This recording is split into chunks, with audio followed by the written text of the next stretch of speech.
Welcome to the Upland Nation podcast. Scott Linden here. Glad you could join me. Fascinating history lesson coming up today.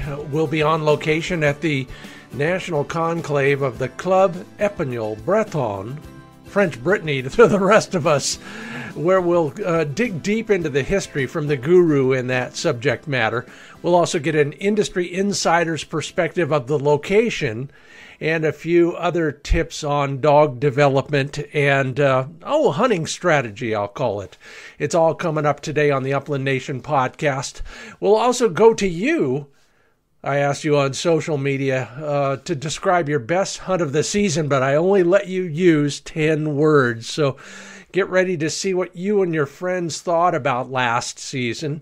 And then a new feature this week, field test. Yeah, we're going to start looking at some of the new products out there that I think are relevant to you and me, and only stuff that I like and only stuff that I have tested literally in the field. It's all coming up right here on the Upland Nation podcast. Glad you could join me. It's made possible by Sage and Breaker Gun Care Products, Pointer Shotguns, Mid-Valley Clays and Shooting School, Trulock Choke Tubes, MidwayUSA.com, Purina Pro Plan Sport Dog Food, LandTrust.com, and ESPAmerica.com.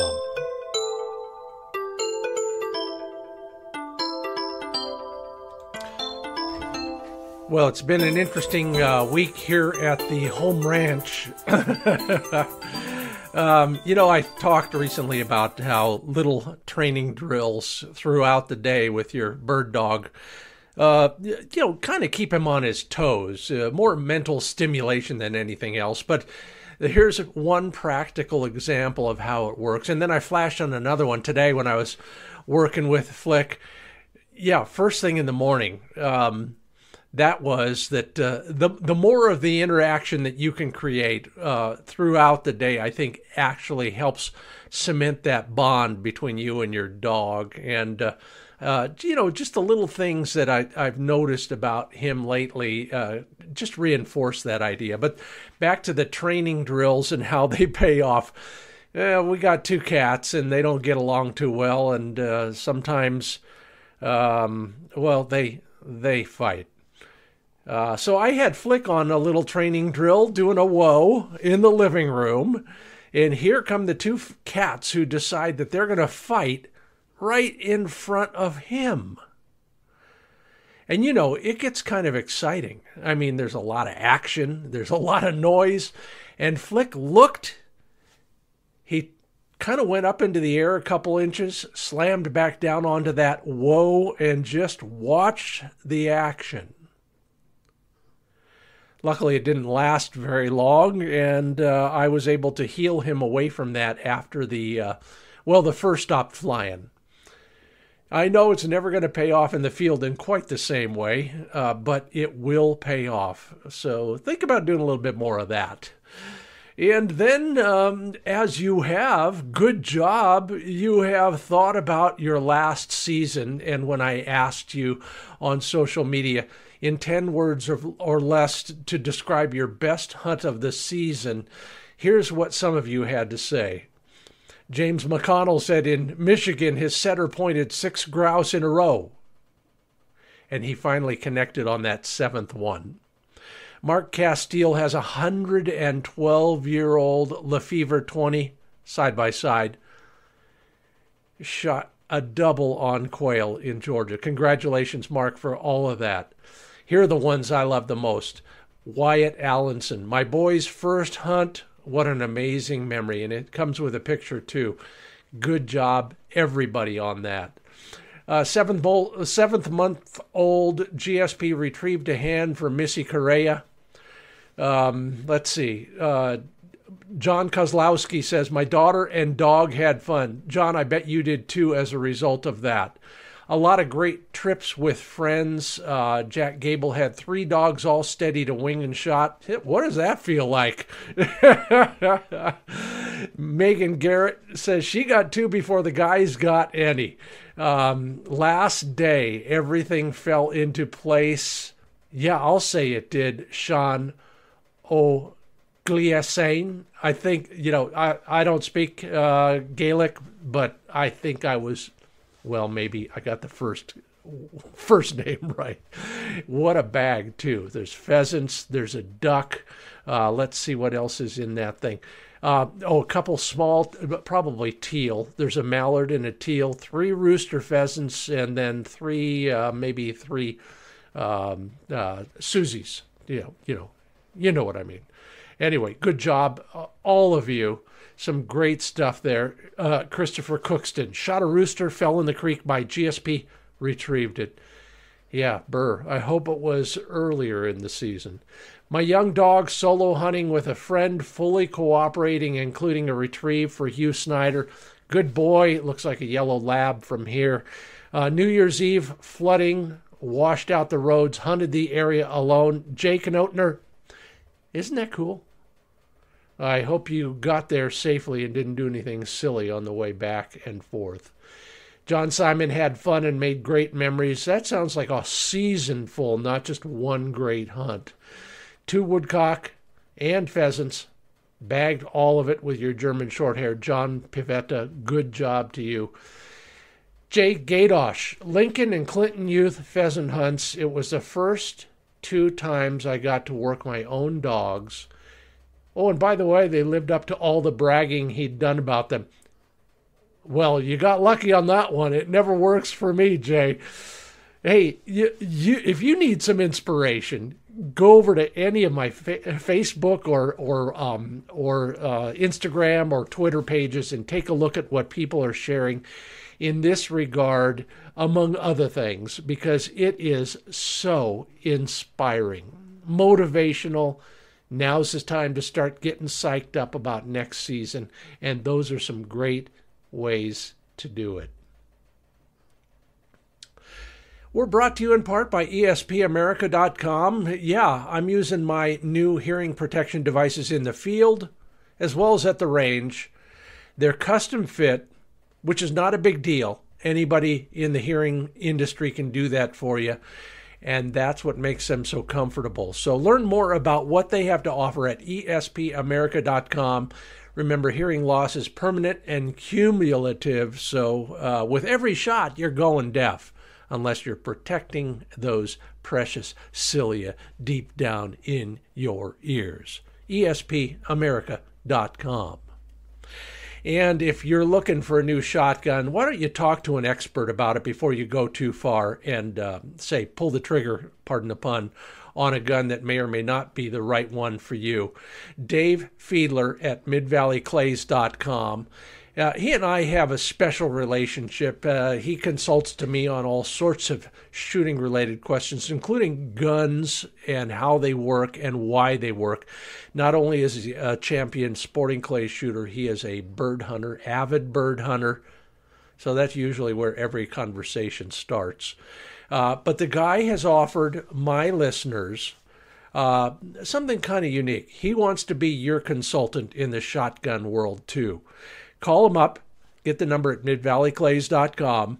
No matter what you're shopping for, ask him the few questions that need to be asked before you go too far along in your shotgun shopping adventure. Whether it's sub-gauges, side-by-side versus an over and under versus a semi-automatic, Dave knows guns and hunting. And by the way, if you're looking for a hard-to-find gun, he probably has a line on it.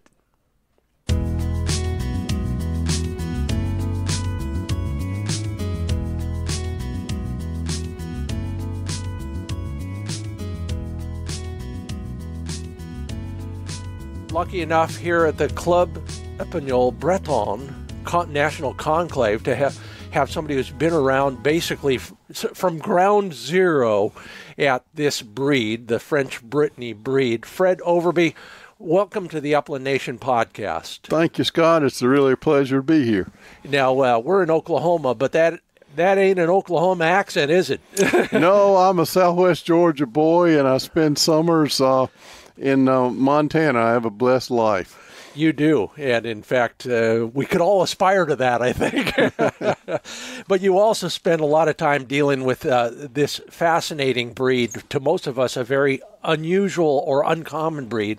We can call it the French Brittany, or we can call it by the French name, Epagneul Breton. Describe how you got hooked on this breed.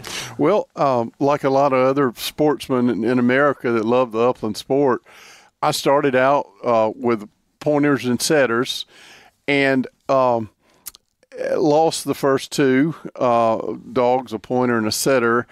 And after losing a race for the U.S. Congress, I was looking for a pleasant diversion, and my then lady friend at the time told me that maybe I should get a Brittany puppy, and train it that fall because her parents had Brittany's. And so I started looking around, and the EB, or the French Brittany, had started to sort of rear its head in the American sporting circles by then.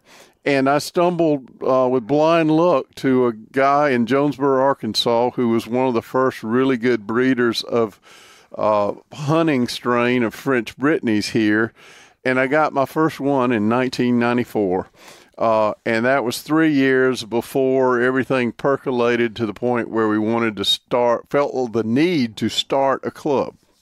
And what causes somebody to, I mean, we are lucky enough to have with us right now one of the folks who basically helped define the breed in the United States by forming a club for some reason. What were the origins? What's the backstory on this club? That's a really good question, and it's pretty simple. In the 70s and 80s, some sportsmen who, for whatever reason, traveled internationally or had contacts or thought outside the box, had gotten to the point where they really wanted a dog that would hunt with them on foot. And they felt like some of the other breeds had evolved to where they were running bigger. Some had show factions, and there was just a feeling, I remember at the time when all this was percolating, that there was a need for a close-working dog for the foot hunter.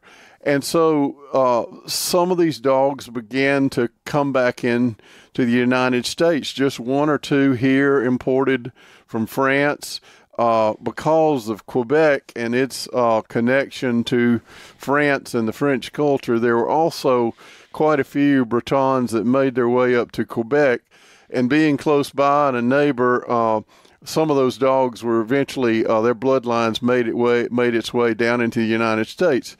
But at the start, we had a few French dogs, and they were catching on. People liked them. They were sort of intriguing to people because of the black and white and other colors variety, as we call it. We have black and whites, black and white tricolors, liver and white tricolors, whereas most American Brits are white and orange, some liver, but the black and white caught the eye of a lot of American sportsmen that sort of in their mindset, I think, thought of them maybe as a little bit like a tailless Llewellyn setter or that sort of genre of dog. So they liked them, and you began to see pictures of them. And Dave Meisner, who was the editor of Pointing Dog Journal, had one named Gypsy, and he loved her, and he put her on the cover of I believe it was Gundog at the time, and that really gave a boost because they had about a 26,000 member or reader circulation at the time. That got them out there. So to get back to your question and try to answer it, what happened was they got popular and people started wanting more of them, but there weren't many here to breed. So a few folks began to reach out and to breed some to American Brittany's. And that, some good dogs came out of that. But in the mindset of people like me, we knew they were unique and really a separate breed as we viewed them, and so we wanted to keep them pure. So the goal was first to stop crossbreeding, or at least limit it, and to create a pure pool of EBs of European origin. All of them go back to France, but dogs came in here from Ireland that had gone to Ireland from France in the early days, Spain, and some of the other Western European countries. So we did that, and then the other motivations at the time were there was a real feeling that we wanted to keep the breed true to its origins and the culture that developed it in France. And the French do some unique things that we have followed suit with here in the U.S. We're actually doing them here at the conclave in the way we field trial, the way we test our dogs for natural ability, the way we confirm them to see that they comply with the confirmation of the breed. So that was another goal, was sort of keep them anchored to their French and European roots. And then a final real overdriving factor when the club was started is the folks in it were all hunters, and they had little meat dogs. And some of them were pretty good looking, but some of them by our standards now were just nice hunting dogs and maybe not, beautiful specimens of the breed. But we wanted to keep them gun dogs and hunting dogs. So to summarize, we wanted to stop crossbreeding. We wanted to keep the breed anchored to its culture and origins, and we wanted to keep them hunting dogs. I gave a talk a couple nights ago, and the first question I asked was, how many of you put your hands up if you're a hunter? And I think 2 people did not put their hands up, but everybody else did, and I knew I was in the right crowd. Right.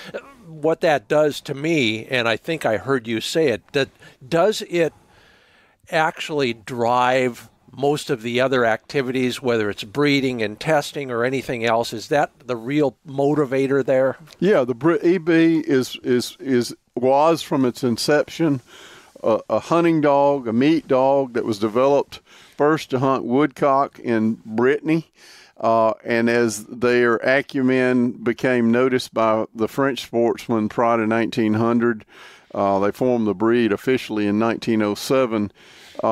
They began to expand and hunt gray partridge and other game birds in Europe, and so they're pretty adaptable, pretty the versatile maybe is not the precise word, but there is a versatile component to the EB.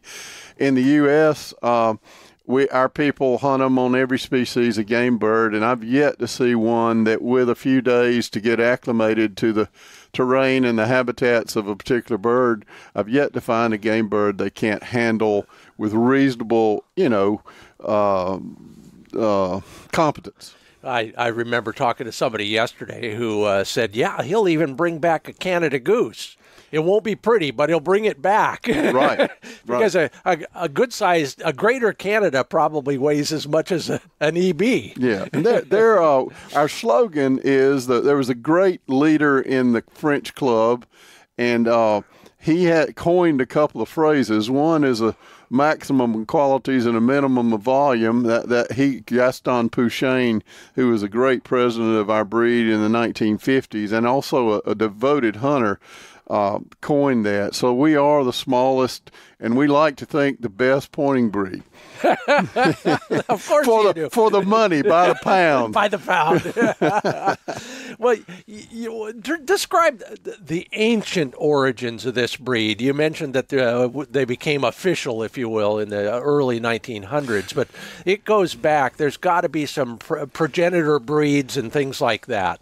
Well, there's been a lot of research and some nice writing by Craig Kosich about the origins, and I would refer people to that. I'm a great fan and student of his work, but one thing he sidesteps a little bit is he doesn't tell so much the story of how the American and the French dogs split here in the U.S. We're the only country in the world that has a large population of Americanized Brittany's.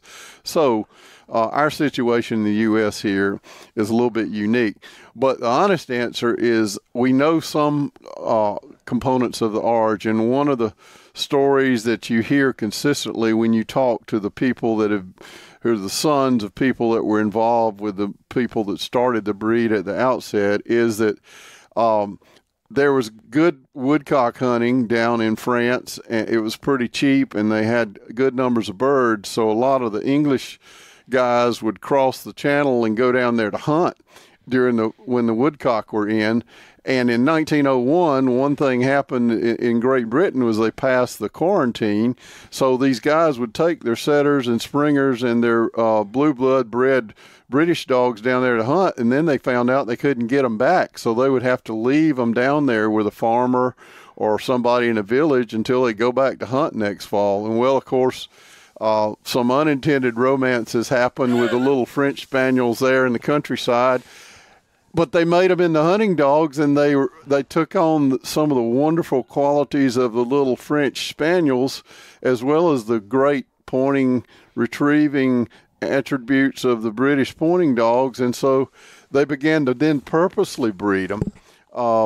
And so that's part of how it started. There's some nice writings in some of the French sporting journals, if you go back far enough, that talk about that. Some of the other history going back is a little speculative. We lost it to antiquity because they just didn't write stuff down. We have a really good history since 1907 because we've got pedigrees, and we had the French Breed Club, and they very well documented the history and the progress of the breed since then. The first one was shown in 1898. It was a tricolor dog named Pecan Royale that was shown in a dog show over there in the open spaniel category. And eventually, after 1907, they, of course, had a category to exhibit them as Epagneul Bretons. And then our first ones, I may get my dates wrong here because my memory's slipping as I get older. But the first one, we had a dog, female, place in a field trial in 1898. Wow. Over there. That was the first one that we have recorded. Now, when it comes to that kind of history, of course, there's, and who knows what else happened back there in Brittany when the dogs were left. But there was something about the breed as it developed that was very important to hunters. Yes. What was it? Well, I saw somebody, I was reading something lately, and it was one of the writings of one of the early guys that was involved with breedings here. He's dead now, but his name was David Follansby. And he wrote about that, quote, special something about an EB. And he, I believe, I'll try to put it into words. One thing is that when they bred these British dogs to the little spaniels in the countryside, they inherited some of the great hunting qualities and conformation qualities of the British breeds that had been refined already for a long time, a couple of 100 years or so probably. But they also inherited a bright eye, a curious mind, and an intense loyalty and love for their master. They really love their people, and they do. The EB does best in a home situation, or at least a situation where they're an integral part of the day-to-day goings-on of the family. They're intelligent, and they have some energy, and they need to sort of be busy, or they get a little bit bored sometimes. But I think loyalty to master, and that translates in the field. We were having a discussion the other night about the concept of obedience versus cooperation.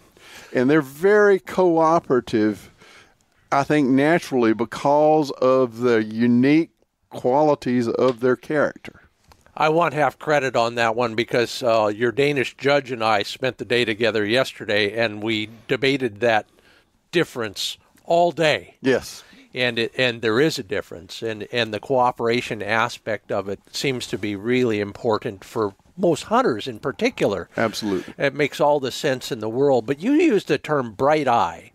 What do you mean by that? Well, they have a lively, bright eye. They look at you. They make eye contact.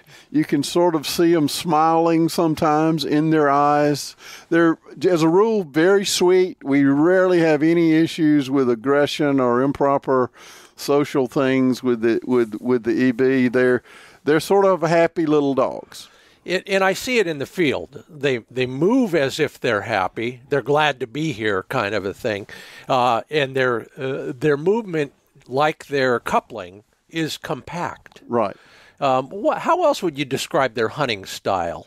Well, one of the terms you will hear everybody around the world that's involved with this breed use is the term cob. Yeah. And cob means basically the body of the dog, not including the neck and the head, but the rest of the body forms almost a perfect square. Right. They should be ideally about as tall at the withers as they are from the front of the shoulder to the back of their tail.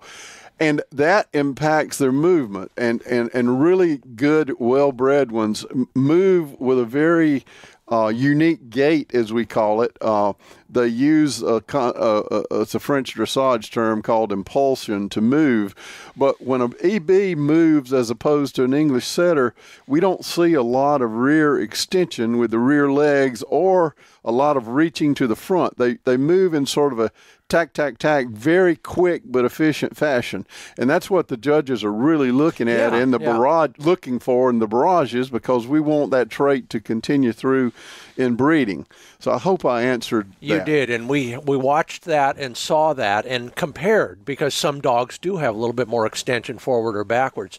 What is the benefit to a dog that is moving correctly according to the breed standard in the field? They hunt efficiently, and they can hunt all day, and not they're not a 30-minute or an hour dog. They're an all-day dog to go out and walk lots of miles and hopefully fill up a sack of birds, you know. Well, Jake Bartels, who you know, and a trainer and hunter, and has seen a lot of other versatile breeds as well, also suggested that gait allows them to move around and over obstacles slightly more efficiently. Absolutely. Have you seen that? I would agree with that. They're very athletic.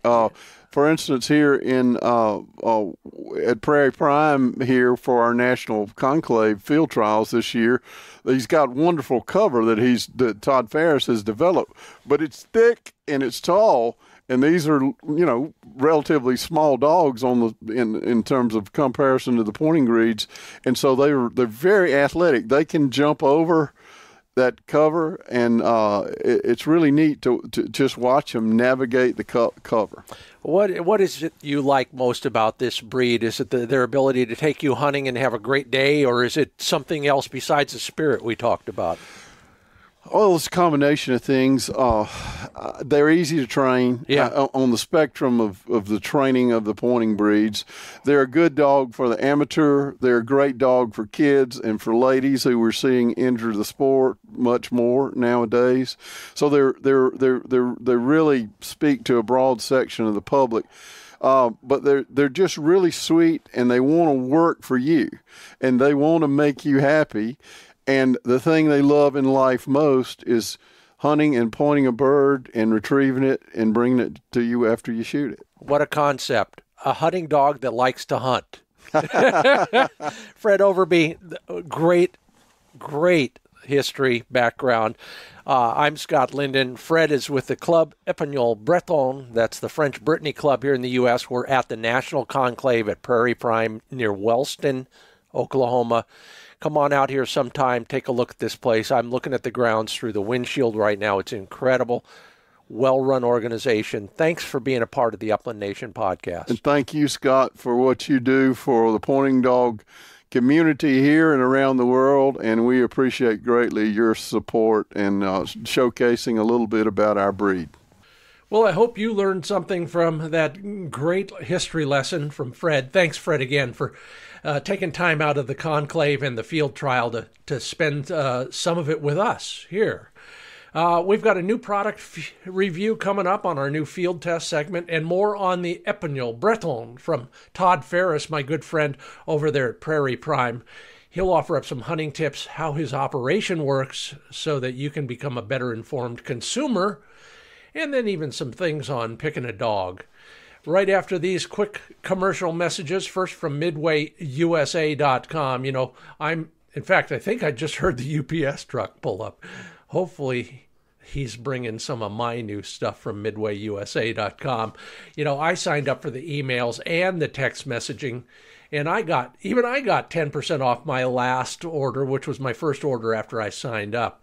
They've got just about anything you might need. So go to the website, stock up on target ammo, hunting ammo now when it's easier to find, and anything else you might be looking for this season. If you're a turkey hunter, they've got plenty for you. They've got a lot for us wing shooters, dog trainers, and a little bit of everything else.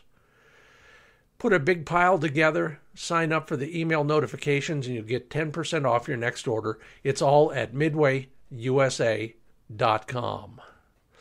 And Fred Bohm over at sageandbreaker.com says, all the stuff that you want is back in stock. Had a run on some of the consumables, the firearms grease and the CLP. It's all there and ready for you. Now's the time to stock up, sign up for their email list, and you will not miss out on future sales. And more importantly, when you need something, you'll hear about its availability. There are some new products in the works, including a more traditional rod and brush system if you want to clean your guns the old school way. It's all at sageandbreaker.com.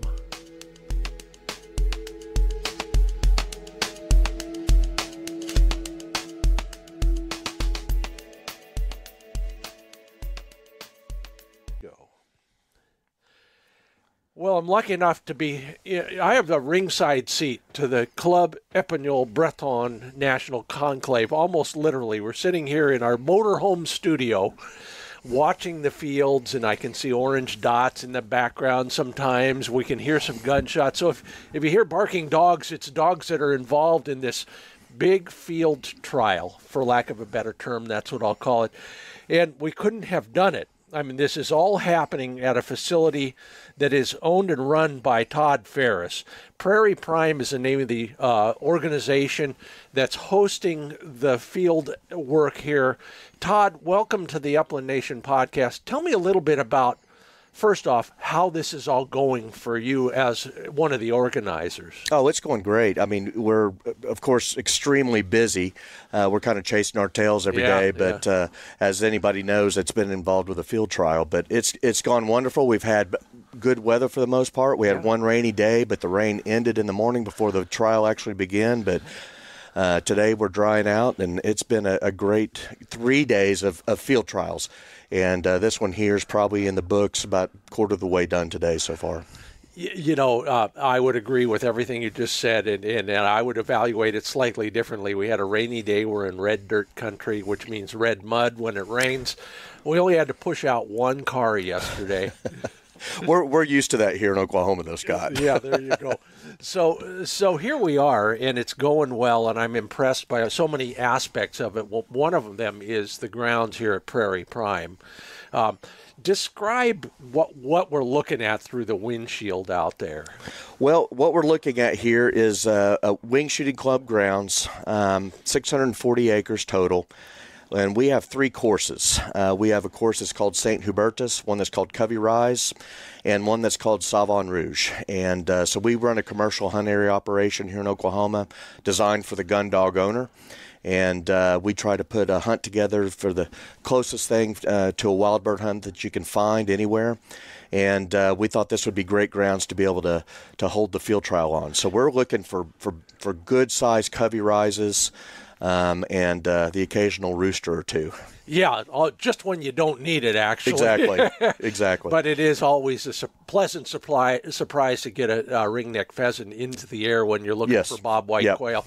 Or the other fascinating aspect of your operation is you've introduced valley quail, California quail. We have, and they seem to be flourishing. They are, yeah. The California valley quail, we brought them in, and to my knowledge, we're the first people, in Oklahoma at least, that have brought them in. And We brought the eggs in from the state of Oregon, from their home range, and we incubated and brooded them and got them to this point, and we're going to release over 6,000 of them on the ranch this year. And they have. We release them in small batches, and the next thing we know, about a week later, we've got a covey of about 30 birds that have found each other.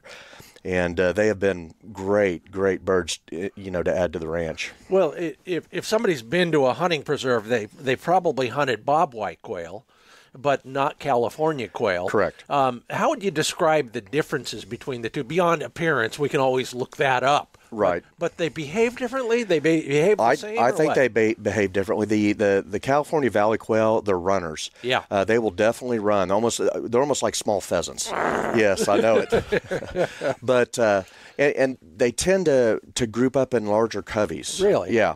And I think that's one reason they thrive so well, is because they've got so much more protection. Yeah. I think their wing beat is faster.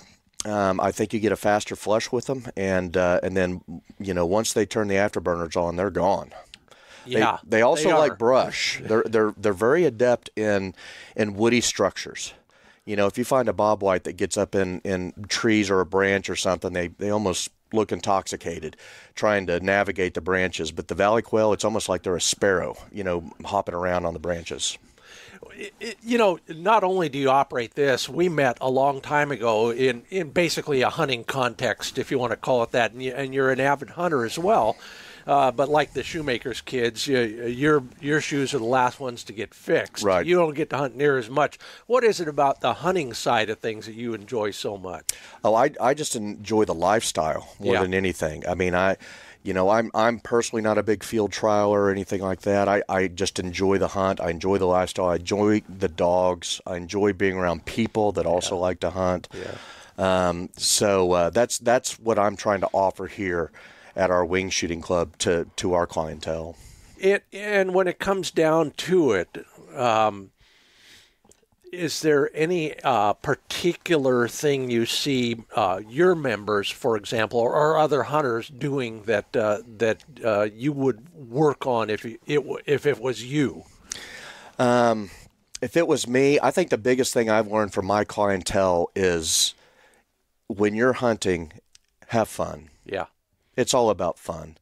Mm-hmm. It's you take what your dog's given you that day, and you just go out and enjoy being out in nature, enjoy the camaraderie of the people that you're with, and just have a blast. That's the number one thing.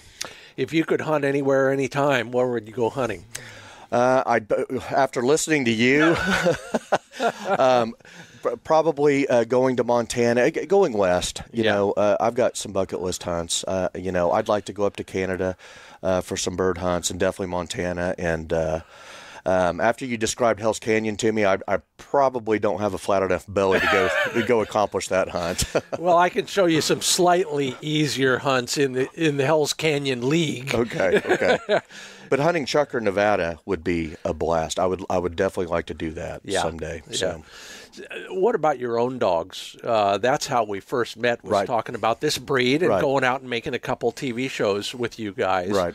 What brought you to the Epagneul Breton? Well, what I was looking for after I got into upland hunting, I figured out I need to get a dog, and I was looking for a versatile dog that was going to be great in the home. I was looking for a dog that was going to be a little bit smaller. And I came across the Epagneul Breton breed, and the rest is history. I got my first two within 2 years, got the bug, and here I am. I've got 10 of them now in a kennel, and they all get to hunt weekly at least, and it's just been such an enjoyable experience for me. And of course, I got involved with the National Breed Club, which has been a great experience for me. I learned a lot from a lot of different people, a lot of younger people, and a lot of the old timers too. Give me one of those, and I've met many of them, and some of the old-timers are full of great stories, Mm-hmm. and some of the young-timers are too, for that matter. But what was a lesson you might have picked up from, say, Fred or Larry or somebody like that? Right. The genetics of the dog can be very important up front, and then the training of the dog is very important afterwards. So, and that's kind of what I've done. Fred Overby from Georgia has been a big mentor to me. he was one of the original members of the club and kind of our breed historian, if you will. And then Arl Dalrymple, who's also from Oklahoma, was one of the first people that imported dogs over here. And he worked for the Noble Foundation here in Oklahoma for decades, and he has been vital in helping me with this ranch in terms of developing the cover and land management, things like that. You know, let's help create the beginnings of a consumer's guide to finding a hunting preserve. Many of my followers have been or plan to be very soon shopping for a hunting experience that's maybe a little closer to home, a little more convenient, or they're looking for a place that we know has birds on it. Mm-hmm. If you were to kind of flip the switch and become a consumer of bird hunting preserves, but with your perspective as the owner and developer of one, what would you suggest we look for?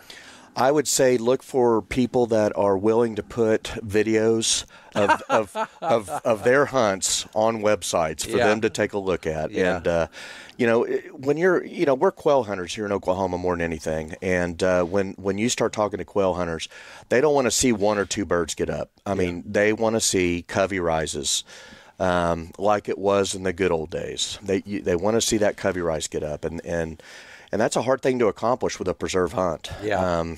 But we've kind of nailed it. We've kind of figured that out. So my model was to get as close to what you might find at one of the Georgia quail plantations, without all the frills. We don't have a fancy clubhouse and lodge and things like that, but our grounds, our habitat, and our birds are. It's just a great experience. Well, you've hit the nail on the head. Those are the things that are important to virtually everybody, and it is working right here. And today, in particular, you also provided the correct amount of sunshine. Correct. Yeah, it ended up being a nice day. I mean, today is a great upland bird hunting day for sure. Now, if we want to learn more about your operation and what it looks like, so we can learn what good habitat looks like in a place like this, what's the website address for you? It is www.prairieprime.com, and we're also on Facebook and Instagram at Prairie Prime LLC. Great. Todd Farris with Prairie Prime here in Oklahoma. The nearest town is Wellston, I think. I'm so turned around I can't remember. But incredible event, the conclave for the Club Epagneul Breton, French Brittany's, and it's going great in large part due to the folks who are organizing it. That's you and a few others. Key people have done an incredible job. Thanks for having the Upland Nation podcast as part of this whole event, and keep up the good work. Yeah, thank you, Scott, for being here.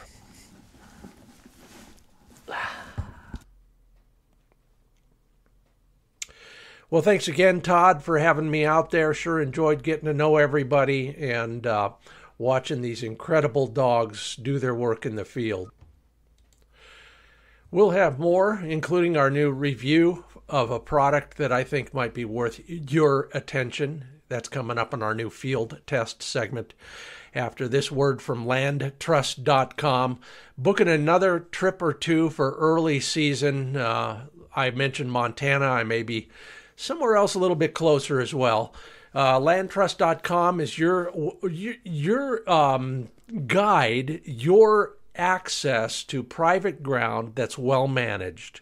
Yeah, take the stress out of some of your long trips by knowing you have a place to go that's been managed carefully, where you and your dogs can enjoy yourselves and not have to share a field with anybody else. It's kind of like a VRBO for bird hunters. Take a look, poke around on landtrust.com, see how it works, see how affordable it is. It's a DIY option, so you get basically the keys to the kingdom, and then it's all yours for the day. Yeah, sure, you may shoot a limit, but more importantly, you'll have the confidence to enjoy yourself, knowing you and your dog are the only folks on the place. Learn more at landtrust.com. And shoot better with new chokes. I do. Okay, I still don't shoot well, but I shoot better because of TruLock chokes. Learn more about the assortment and their lifetime warranty and satisfaction guarantee at trulockchokes.com. TRULOCK chokes.com. They are always sending me emails when they have new products, sales, and promotions. For example, you buy 3 choke tubes, you get a choke tube case for those. Lots of incentives at trulockchokes.com. Better patterns, better shooting, bigger limits. All at trulockchokes.com. I've been meaning to do this for quite a while. I kind of mentioned in an offhand manner some of the stuff that I use and some of the gear that is sent my way that people want me to talk about.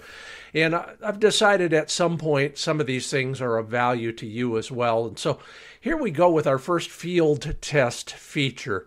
This is a company that you may not have heard of called Vitoman. That's spelled VTOMAN. And if you want to learn more, they're at vitoman.com. Power stations have been around for a while, but these guys have decided that folks like you and me should be able to afford them as well. They're basically a box, a giant battery, pretty heavy, about 40 pounds, but you can charge or run anything, especially with these newfangled Vitomans. You can charge your dog collars real fast. I've done it at lunchtime in the field. You can do anything else that you would do with a 110 wall plug, if you will. You can charge your cell phone, your GPS. If you use a CPAP, you can plug that in at night and use it all night when you're camping. They got outlets for all sorts of USB cables, the 12 volt. You can even jumpstart your truck, among other things. You can recharge it fast. Yeah, it's a giant battery, so you got to recharge it via a wall plug, solar panel, or even in your car if you need to. I reviewed the 1500 watt model, which was plenty for all of those uses. It weighs a little bit more than some of the competitors by 3 or 4 pounds, but you might be willing to put up with that because the price is considerably lower than some of those others, and they do offer a 2-year warranty. So if you want to save about 50% off those other guys and you want one of these to try in the field, head on over to vitoman.com. Check out your own Vitoman. I keep mine in the back of my truck, fully charged, just in case. And this week, the field test was brought to you by PurinaProPlansport.com. Yeah, I've talked about it before, but, chemistry is not my forte, as they say in Great Britain. But I believe the nutritionists and the scientists at Purina, 30% protein, 20% fat is the right proportion for most hunting dogs most of the time. That will fuel their needs in the field and help them maintain lean muscle mass. Now, they've got a lot of formulas, a lot of protein sources, and they're all managed to provide omega-3 fatty acids and glucosamine to help support joint health and mobility all day and all through their lives. Learn more about all the choices at ProPlansport.com. And then head for the field with your new pointer shotgun. Yeah, learn more about where you can find them and then shop the entire array at pointershotguns.com. Yeah, all of their shotguns have a 7-year warranty. Compare that to a lot of the other folks out there. I think you'll be pleasantly surprised. And as I've said, now they're finally in the side-by-side market with all sorts of choices and, of course, over and unders and semi-automatics with a number of finishes. Nickel, bluing, Cerakote, case coloring. That 28 gauge case colored over and under is next on my list. Maybe yours too. Take a look at pointershotguns.com. Well, I thank Fred Overby and Todd Farris for their participation during a very busy Club Epagneul Breton conclave. Sure had a great time out there. And everybody else who was there and was so kind to me. I also thank you for listening and everybody who comments at the social platforms. You are what make this a great podcast. If you left a rating, I appreciate it. Well, most of the time. And, of course, our sponsors, Sage and Breaker, Pointer Shotguns, Purina Pro Plan Sport Dog Food, ESP America, Hearing Protection Devices, Mid-Valley Clays, and Dave Fiedler, the new shotgun guru. Trulock Chokes, MidwayUSA.com, LandTrust.com, and if you want to carry on the conversation, start at FindBirdHuntingSpots.com. Thanks to everybody for your participation and for listening. I'm Scott Linden. See you at the range.